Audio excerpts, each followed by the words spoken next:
Udah update dagangan di WhatsApp tapi belum laku juga.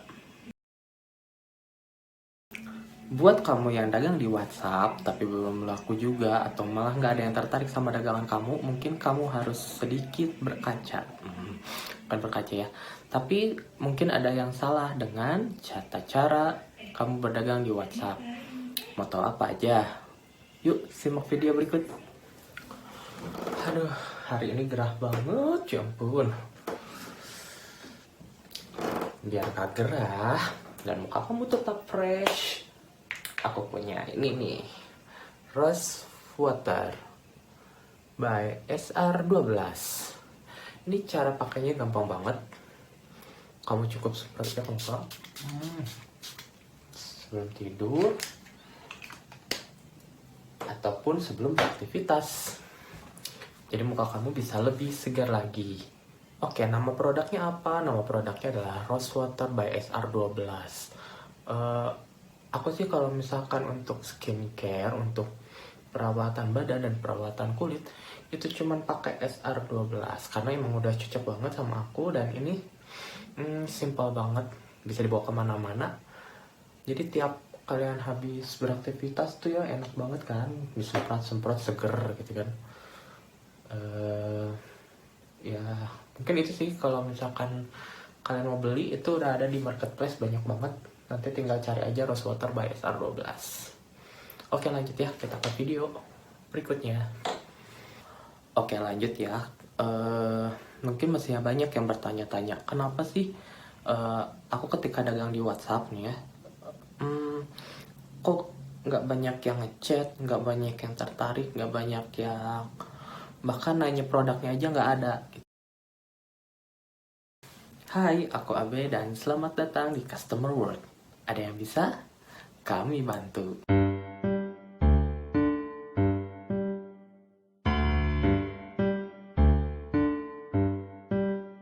WhatsApp adalah layanan pesan instan pengganti short message service atau SMS.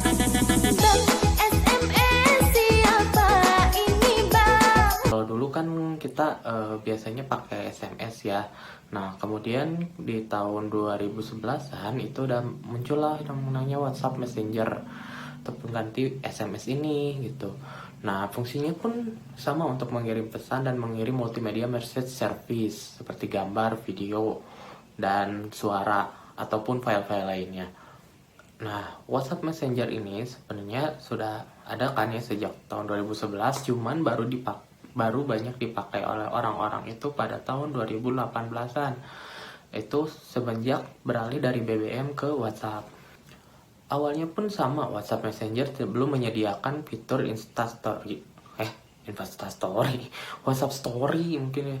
Nah, maksudnya adalah sebuah fitur yang kita bisa update status dalam waktu 24 jam. Per 24 jam hilang lagi. Kemudian fitur ini kan dimanfaatkan oleh para wirausaha untuk memasarkan produknya gitu kan. Emang apa sih yang salah? Nggak ada yang salah sih sebenarnya, emang bagus banget kan orang-orang itu jadi ngepromosiin barang dagangannya di WhatsApp ini gitu, di WhatsApp Story ini. Nah, walaupun waktunya hanya 24 jam, tapi setidaknya sudah membantu para wirausaha ini untuk mengikatkan produknya. Nah, beberapa keluhannya salah satunya adalah kenapa sih barang dagangan saya kurang ini gitu di story WhatsApp. Sebenarnya bukan barang dagangan ya, tapi mungkin aja tata cara kamu dalam berdagang di WhatsApp itu salah gitu. Sebenarnya ada sih ya beberapa teknis dalam berdagang di WhatsApp ini yang mungkin berbeda dengan berdagang di marketplace. Nah, coba kamu cek lagi apa sih yang salah dari tata cara berdagang kamu di WhatsApp, sehingga produk kamu itu bisa kurang diminati oleh para audiens yang ada di WhatsApp. Salah satu penyebabnya adalah status kamu yang banyak banget, sampai kayak rel kereta itu bikin males orang buka, biasanya gitu. Ingat, kamu bukan selebgram yang lagi mengekspos semua kegiatan kamu sehari-hari sampai 24 jam.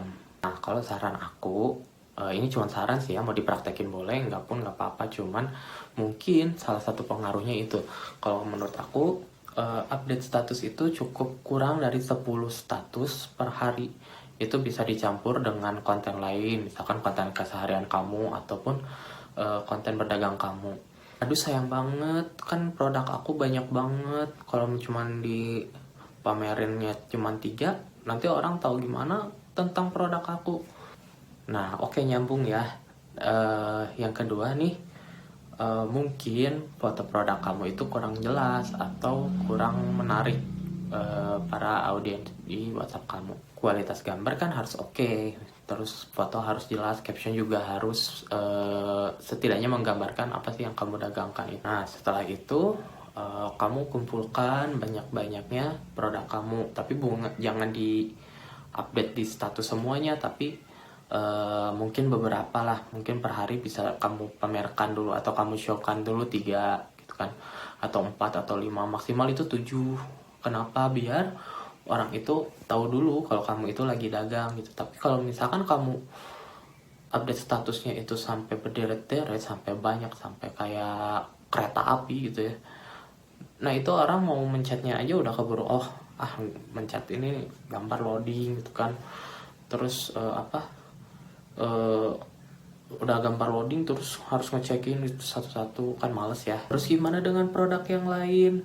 Nah, di luar yang kamu update itu, kamu itu cuman sebenarnya mencari reach atau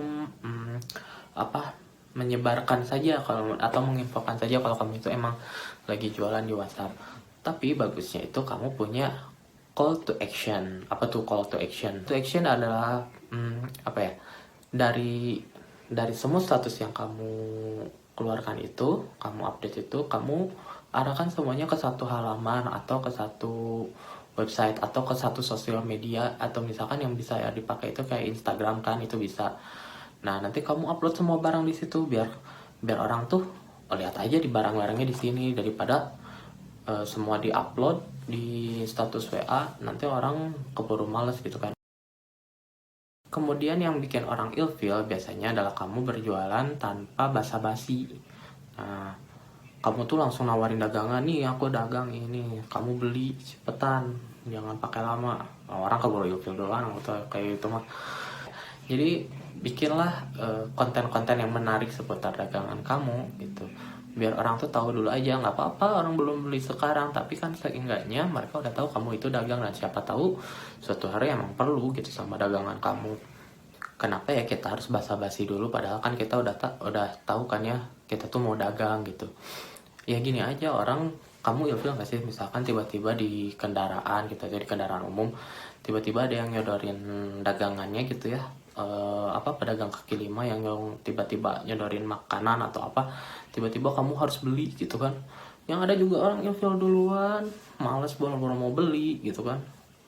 Sebisa mungkin kurangi yang namanya broadcast atau pesan berantai. Kenapa? Karena itu bisa ngeganggu orang sebenarnya.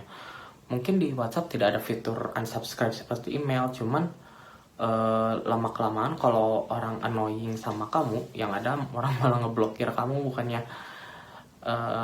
ya kalau udah diblokir gimana kamu mau dagang gitu. Tapi boleh nggak sih kalau kita pakai pesan berantai? Ya sebenarnya boleh aja, malah bagus ya. Yang penting tahu strateginya. Yang pertama itu kita menjelaskan dulu apa yang kita jualkan.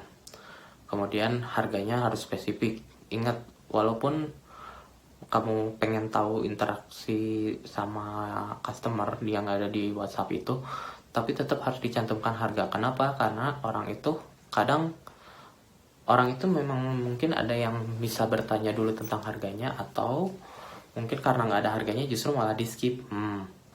Setelah beritahu harga, beritahu juga kemana kamu bisa memesan. Misalkan setelah kamu baca pesan ini, silakan kalau mau pesan langsung hubungi saya dengan membalas pesan ini. Atau misalkan kamu itu tadi CTA itu call to action ke tempat yang lain, misalkan ke sosial media atau ke website yang kamu punya. Sebenarnya aku juga dagang sih di WhatsApp, cuman emang namanya dagang kan gak setiap hari ada ya yang beli. Tapi itu cuman sekadar tips ya buat teman-teman yang baru mau yang baru mau atau yang sudah menjalankan usaha dan dengan cara-cara yang seperti sebelumnya. Eh, Menurut aku itu kurang efektif banget, soalnya orang juga sebelum sebelum mau lihat produk kamu udah keburu males duluan lihat pesan lagi, status-status yang banyak jumlahnya, kemudian cara kamu yang salah gitu ya dalam menawarkan produk. Kemudian ingat, setiap yang kamu jual itu harus ada nilai. Maksud aku tuh gini, jadi kamu ngejual ini tuh untuk apa sih? Apa manfaatnya nanti untuk customer kamu? Nah, aku punya tips nih buat kamu yang jualan di WhatsApp. Yang pertama, kamu mulai dengan konten-konten pembukaan, misalkan video atau foto-foto tentang keunggulan produk kamu dulu ya. Kemudian kamu baru setelah itu tunjukkan produk kamu itu apa. Nah, nilai plusnya apa, dan kemudian manfaatnya untuk pengguna atau pembeli itu apa gitu. Nah, kemudian setelah itu kamu buat satu sosmed khusus atau website khusus untuk mengumpulkan dan menjadikan itu toko online kamu. Nah, dari situ barulah orang-orang itu melakukan transaksi. Bagusnya sih seperti itu, atau misalkan mau langsung juga sebenarnya di DM nggak masalah. Di DM, di WhatsAppnya langsung itu nggak masalah. Buatlah beberapa konten saja untuk status WhatsApp. Kenapa? Supaya orang bisa lihat dulu kalau kamu itu jualan gitu. Lalu tariklah orang untuk mengikuti call to actionnya kamu. Misalkan orang masuk ke website atau orang masuk ke sosial media khusus kamu untuk jualan, atau misalkan dia ngechat untuk untuk nanya-nanya gitu kan seputar produk kamu, atau bahkan mau beli langsung gitu. Lalu jangan lupa, walaupun kita jualan ke teman sendiri, itu harus tetap ramah, tetap harus menganggap dia itu sebagai pembeli kita gitu kan. Jangan sampai karena hanya teman dekat gitu kan kita ngelayaninya judes, malah cuman ngarepin keuntungan aja dari dia. Kalau bisa bikin orang tersebut itu kembali membeli lagi produk kita. Nah, walaupun yang namanya jualan ada kadang ruginya, kadang juga ada untungnya gitu kan. Kadang ada ramenya, kadang ada sepinya. Semuanya dijalanin aja. Yang penting kita banyak bersyukur, jangan lupa banyak ikhtiar juga, dan banyak berdoa terhadap apa yang kita lakukan. Semoga usahanya bisa laris dan bisa membantu banyak orang. Oke, siapa yang di sini masih jualannya di WhatsApp? Semoga nanti bisa punya toko online sendiri ya, atau misalkan nanti punya toko sendiri yang lebih besar lagi, jadi nggak usah jualan lagi di WhatsApp. Biar WhatsApp itu jadi tempat curhat, tempat curhat mah ngapain curhat di story ya, yang ada diketawain orang lu kan. Jadi ya tempat untuk kita bercerita aja mungkin ya, dibanding banyak jualan di WhatsApp. Nggak ada salahnya, cuman semoga aja nanti bisa lebih berkembang lagi usahanya dengan cara-cara lain. Dan buat kalian yang masih jualan di WhatsApp, tetap semangat, tetap jangan lupa banyak bersyukur ya, jangan lupa juga banyak berdoa, semoga dagangan kalian laris terus. Nah, itu tadi obrolan seputar WhatsApp dari aku. Semoga bisa dipraktekkan juga ya buat teman-teman. Terima kasih sudah menonton video ini. Jangan lupa jika suka dengan video ini, klik like, dan jangan lupa juga di subscribe channel ini. Aduh, udah mulai ngantuk ini, udah mulai 5 watt. Tapi nggak apa-apa. Kita juga harus tetap semangat buat konten, buat jualan, buat pekerja, dan tetap semangat hidup. Yes. Terima kasih teman-teman semua. Sehat selalu. Bye-bye.